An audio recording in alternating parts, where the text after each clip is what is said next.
Hi everyone, Mrs. Laura again. I'm sure you're so excited to hear my voice.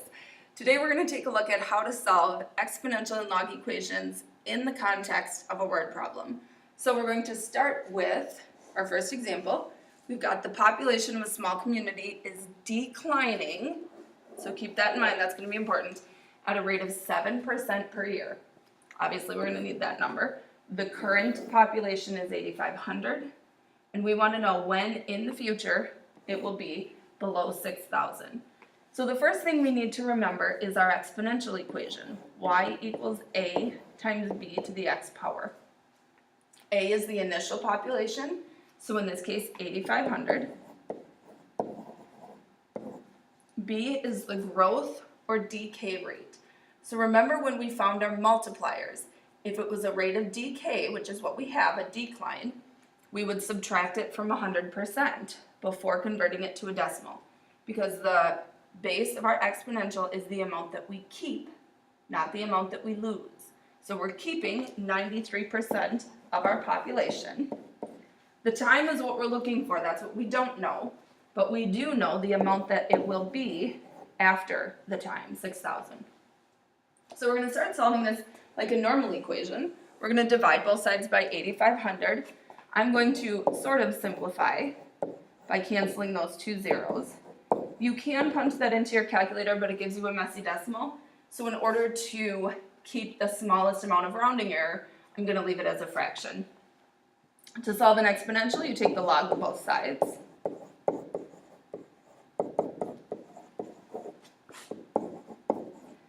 And then we can use our property or power property of logs and bring that x down as a coefficient.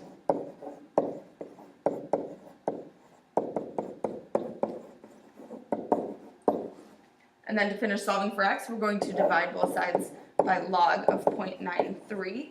So when you punch all of that in your calculator, being careful to put parentheses around that 60/85ths, we get approximately 4.800 years, rounded to the nearest thousand.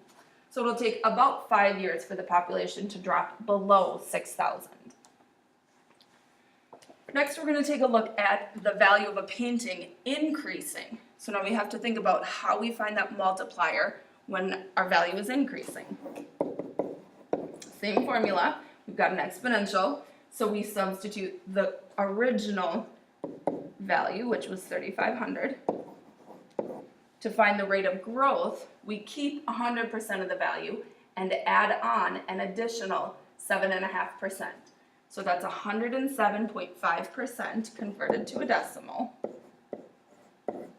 Again, what we don't know is the time, but we know the value increases to 10,000. Same process, we're going to divide both sides by 3,500.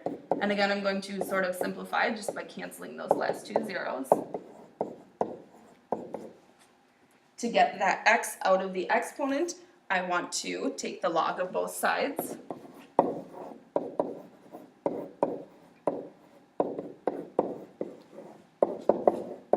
Using my power rule again to bring that x down.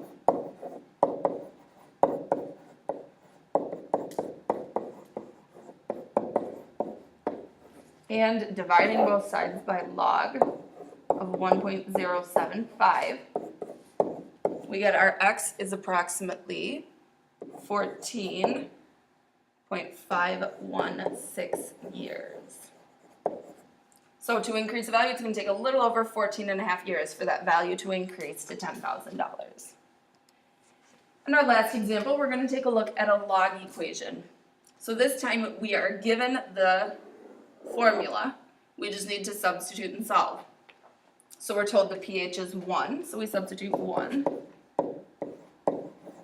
And that A sub H plus all together is the variable, but because there's two variables and it kind of looks a little confusing to have that subscript and the plus there, I'm just going to change it to x so that when we solve our equation, it's a little bit simpler to understand what it is we're solving for.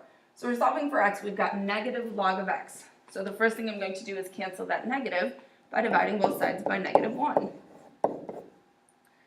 To solve a log function, we're going to use our curly law, 10 to the -1 power equals x.